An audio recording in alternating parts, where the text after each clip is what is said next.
Hello friends, this is Kiran and welcome to my YouTube channel. आप में से बहुत सारे लोगों ने माइक्रोप्लास्टिक्स क्राइसिस के बारे में सुना होगा। रिसेंट ईयर्स में यह खतरा साइलेंटली इमर्ज हुआ है, जो इन्वायरमेंट और मानव स्वास्थ्य को खतरे में डाल रहा है। माइक्रोप्लास्टिक्स, जो 5 मिलीमीटर से छोटे प्लास्टिक मॉलिक्यूल्स होते हैं, हमारे महासागरों, मिट्टी और यहाँ तक कि हम जो हवा सांस लेते हैं उसमें तक घुस चुके हैं।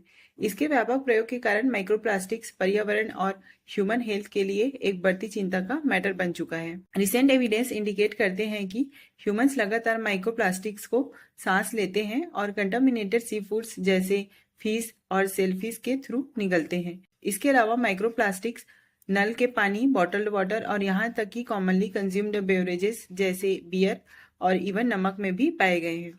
In fact, a new study estimates that the average adult consumes approximately 2000 microplastics per year through salt. विभिन्न प्रकार के रसायन हमारे प्लास्टिक की बॉटल्स, चाकू, डर्मेटोलॉजिकल प्रोडक्ट्स से रिस कर हमारे बॉडी में एंटर कर सकते हैं। तो यहाँ पर माइक्रोप्लास्टिक्स के कुछ टाइप्स हैं। माइक्रोबीड्स, इसका यूज ब्यूटी और पर्सनल केयर प्रोडक्ट्स में किया जाता है।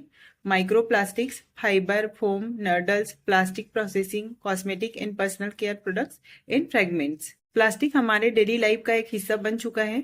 कुछ प्लास्टिक्स को हम रीयूज कर सकते हैं या रिसाइकल कर सकते हैं और ये कई इंपॉर्टेंट रोल प्ले करते हैं, जैसे मेडिसिन और पब्लिक सेफ्टी में। धरती का एक बड़ा हिस्सा प्लास्टिक में डूबा हुआ है, जो जानवरों और पॉसिबली ह्यूमन हेल्थ को नुकसान पहुंचा रहा है। क्या इसे साफ किया जा सकता है? ये एक बड़ा चैलेंज है। ये माइक्रोप्लास्टिक्स एनिमल्स और इन्वायरमेंट को कैसे अफेक्ट करते हैं? माइक्रोप्लास्टिक्स इन ह्यूमंस, ये कंपाउंड्स सीरियस हेल्थ इश्यूज से जुड़े हुए हैं, जैसे endocrine disruption, weight gain, insulin resistant, decreased reproductive health and cancer. Microplastics uncontrolled कोशिका वृद्धि को ट्रिगर करते हैं, जिससे टिश्यू का ग्रोथ होता है, जो लंग्स, ब्लड, ब्रेस्ट, प्रोस्टेट और ओवरीज जैसे विभिन्न प्रकार के कैंसर का कारण बन सकता है।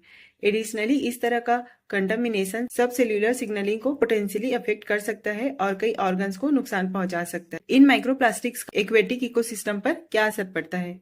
माइक्रोप्लास्टिक्स एक्वेटिक एनिमल्स के ग्रोथ और डेवलपमेंट को प्रभावित कर सकते हैं।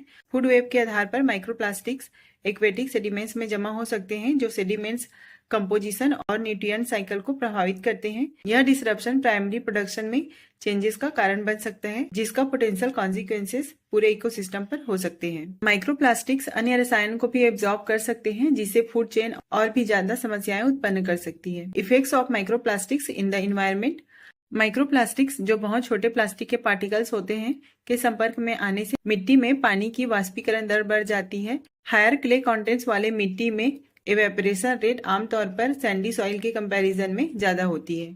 Today the pollution of the ocean is a massive environmental crisis. हवाई कोस्ट से कलेक्ट किए गए वाटर सैंपल से पता चलता है कि मरीन एनिमल्स के डेली लाइफ में माइक्रोप्लास्टिक कितने गहराई से जुड़े हैं।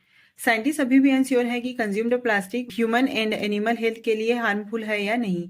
यदि हाँ, तो वे कौन से स्पेसिफिक खतरा पैदा कर सकते हैं। फिर भी बहुत से देश पर्यावरण में प्लास्टिक को कम करने के लिए एक्शंस ले रहे हैं। 2017 में एक यूनाइटेड नेशंस रिजोल्यूशन में माइक्रोप्लास्टिक और ओशंस, उनके वाइल्ड लाइफ और ह्यूमन हेल्थ के लिए इस खतरे को कम करने के लिए रूल्स बनाने की आवश्यकता पर डिस्कशन किया था। तो आज की वीडियो में बस इतना ही। मिलते हैं फिर किसी नए वीडियो में नए टॉपिक के साथ। तब तक के लिए बाय बाय।